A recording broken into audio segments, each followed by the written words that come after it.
সকাল বা বিকালের নাস্তা বা টিফিনের জন্য ঝটপট তৈরি হয়ে যায় এমন একটা সহজ রেসিপি আজকে তোমাদের সাথে শেয়ার করব।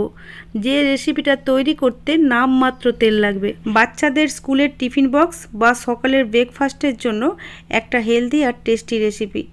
নমস্কার বন্ধুরা, বেঙ্গলি ওভেনে তোমাদের সবাইকে স্বাগত জানাই। টিফিন রেসিপিটা বানানোর জন্য আমি এখানে নিয়েছি এক বাটি ময়দা। এই ময়দার বদলে কিন্তু তোমরা আটা দিয়েও করতে পারো। সাথে দিলাম স্বাদমতো লবণ, 1 চা চামচ রান্নার তেল আর দিলাম 1 টেবিল চামচ টক দই। ময়দার সাথে এই উপকরণগুলোকে খুব ভালোভাবে মিশিয়ে নিতে হবে। যেহেতু এখানে টক দই দেওয়া আছে, টক দইটা ময়দার সাথে মেশাতে একটু সময় লাগবে।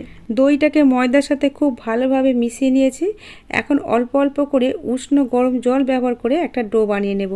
উষ্ণ গরম জল আর টক দই এই দুটো দিয়ে যদি ময়দার ডো বানানো যায় তাহলে নাস্তা রেসিপিগুলো খুব সফট হবে। তবে হাতের কাছে যদি টক দই না থাকে তাহলে শুধু উষ্ণ গরম জল দিয়ে মাখলেও চলবে। আর ডোটাকে একটু নরম করেই মাখতে হবে। দেখো ডোটা মাখা হয়ে গেছে আর এইরকম নরম করে মেখেছি। এখন এটাকে ঢাকা দিয়ে 10 থেকে 15 মিনিট রেখে দিতে হবে। এটা রেস্টে থাক, ততক্ষণ আমরা এর ভিতরে দেওয়ার জন্য পুরটা বানিয়ে নিই। তার জন্য ওভেনে একটা প্যান বসিয়ে এর মধ্যে 1 চামচ তেল দিয়েছি। তেলটা গরম হয়ে গেলে দিয়ে দিলাম 1/2 চা চামচ গোটা জিরে। এই জিরেটাকে একটু ভেজে নিতে হবে। যখন জিরেটা খুব ভালোভাবে ভাজা হয়ে সুন্দর একটা ফ্লেভার বেরোচ্ছে, এর মধ্যে দিয়ে দিলাম একটা কুচানো কাঁচা লঙ্কা। ঝালটা নিজেদের স্বাদ অনুযায়ী দিয়ে দেবে। আর দিলাম 1 টেবিল চামচ গ্রেট করা আদা। এখন এই আদা আর কাঁচা লঙ্কাটাকে জিরের সাথে অল্প একটু ভেজে নিতে হবে। খুব বেশি ভাজার দরকার নেই, অল্প একটু ভেজে নিয়ে এর মধ্যে গ্রেট করা গাজর দিয়ে দিলাম। এখানে আমি একটা মাঝারি সাইজের গাজরকে গ্রেট করে নিয়েছিলাম।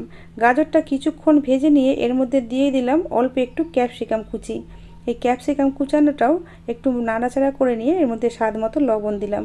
এই সময় লবণটা দিলে গাজর আর ক্যাপসিকাম খুব তাড়াতাড়ি সফট হয়ে যাবে।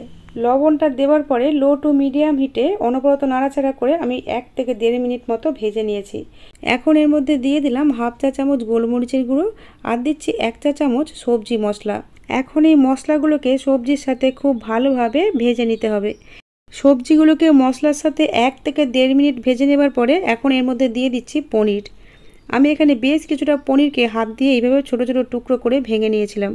পনিরটাকে গ্রেট করেও নিতে পারো। এখন সব কিছুকে একসাথে খুব ভালোভাবে মিশিয়ে নিতে হবে। আর ফ্লেমটাকে কিন্তু এখন লো টু মিডিয়ামেই রাখতে হবে। আজকের রেসিপিটা আমি পেঁয়াজ ছাড়াই বানিয়েছি, তোমরা চাইলে কিন্তু কুচানো পেঁয়াজ ব্যবহার করতেই পারো। এখন দিয়ে দিলাম কুচানো ধনেপাতা। এই ধনেপাতাটাকে খুব ভালোভাবে পনির আর সবজির সাথে মিশিয়ে নিয়ে শেষে দিয়ে দিচ্ছি 1/2 পাতিলেবুর জুস। এর বদলে কিন্তু তোমরা যে কোনো সসও দিতে পারো। সসের মধ্যে যেহেতু পেঁয়াজ রসুন থাকে তাই আমি সসটা ব্যবহার না করে লেবুর রস ব্যবহার করেছি।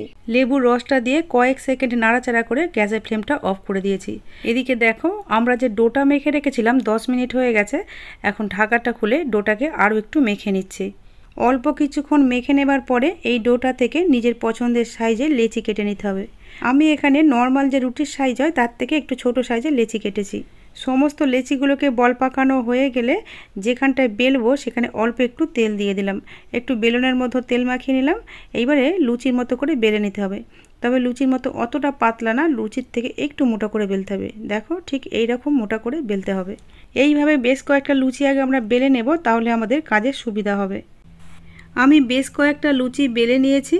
এখন একটা লুচি নিয়ে বাঁ হাতের তালুর উপর রেখে দিলাম। আর আগে থেকে পনির আর সবজির পুরটা যে বানিয়ে রেখেছিলাম সেই পুরটা থেকে 3 টেবিল চামচ পুর এই লুচির মাঝখানে দিয়ে আর সাইডগুলো এইভাবে একসাথে জড়ো করে খুব ভালোভাবে মুখটাকে বন্ধ করে দিতে হবে। আর এই বাড়তি অংশটা কেটে বাদ দিয়ে দিতে হবে, না হলে কিন্তু ওই জায়গাটা শক্ত হয়ে থাকবে, খেতে ভালো লাগবে না। মুখটা সিল করে নেবার পরে 2 হাতের তালু দিয়ে আলতো হাতে চাপ দিয়ে এইভাবে তৈরি করে নিতে হবে। একটা বানানো হয়ে গেছে, এটাকে প্লেটে রেখে দিয়ে ওভেনে একটা তাওয়া বসিয়ে দিলাম গরম হওয়ার জন্য। আর ফ্লেমটাকে এখন লোতে রাখতে হবে। বাকিগুলো একইভাবে বানিয়ে নেব। বন্ধুরা দেখো, প্রথমে 4 পিস আমি বানিয়ে নিয়েছি। এদিকে তাওয়াটাও গরম হয়ে গেছে। এর মধ্যে কয়েক ফোঁটা তেল দিয়ে তেলটাকে খুব ভালোভাবে তাওয়ার চারপাশে লাগিয়ে দিলাম। এখন তৈরি করে রাখা নাস্তা বা টিফিন রেসিপিগুলো এই গরম তাওয়ার মধ্যে দিয়ে এটাকে ঢাকা দিয়ে দিলাম 1 মিনিটের জন্য। আর ফ্লেমটাকে এখন রাখতে হবে লোতে।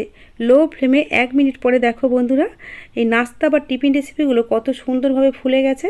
এখন এগুলোকে উল্টে দিতে হবে। সবগুলো উল্টে দেওয়া হয়ে গেলে আরও একবার চাপা দিয়ে দিলাম আরও 1 মিনিটের জন্য, যাতে এই পিঠটাও ভালোভাবে কুক হয়ে যায়। আরও 1 মিনিট পরে দেখো বন্ধুরা, এগুলো কত সুন্দরভাবে কুক হয়ে গেছে। এবার এগুলোকে প্লেটের মধ্যে তুলে নিতে হবে। আর দেখি বুঝতে পারছো যে কতটা করে ফুলে গেছে। আমি এখানে তেল ছাড়া কুক করেছি, তোমরা চাইলে কিন্তু এটাকে শ্যালো ফ্রাই বা ডিপ ফ্রাই করে নিতে পারো। বাকিগুলো দিয়ে ঢাকা দিয়ে দিলাম। এখন আমি তোমাদের দেখিয়ে দিচ্ছি যে নাস্তা বা টিফিন রেসিপিগুলো কত সুন্দরভাবে কুক হয়েছে। এদিকে দ্বিতীয় ব্যাচের নাস্তাগুলো এক পিঠটা হয়ে গেছে, উল্টে দিলাম, আবার এটাকে চাপা দিয়ে দিলাম। এখন আমি তোমাদের একটা ভেঙে দেখিয়ে দিচ্ছি ভিতরটা কত সুন্দরভাবে তৈরি হয়েছে। বন্ধুরা দেখো, যেমন নরম তুলতুলে হয়েছে আর তেমনি কিন্তু দেখতেও খুব লোভনীয় হয়েছে। এদিকে দ্বিতীয় ব্যাচের 2 পিঠটাই হয়ে গেছে, এগুলোকেও আমরা প্লেটের মধ্যে তুলে নেব। আমি আমার চ্যানেলে এই রকমই সহজভাবে তৈরি নতুন নতুন রেসিপির ভিডিও আপলোড করে থাকি। এই রকম রেসিপির ভিডিওর আপডেট সবার আগে পাওয়ার জন্য চ্যানেলটা সাবস্ক্রাইব করে নেওয়ার অনুরোধ রইল। বন্ধুরা আজ তাহলে এই পর্যন্তই। তোমরা ভালো থেকো, সুস্থ থেকো, সাবধানে থেকো।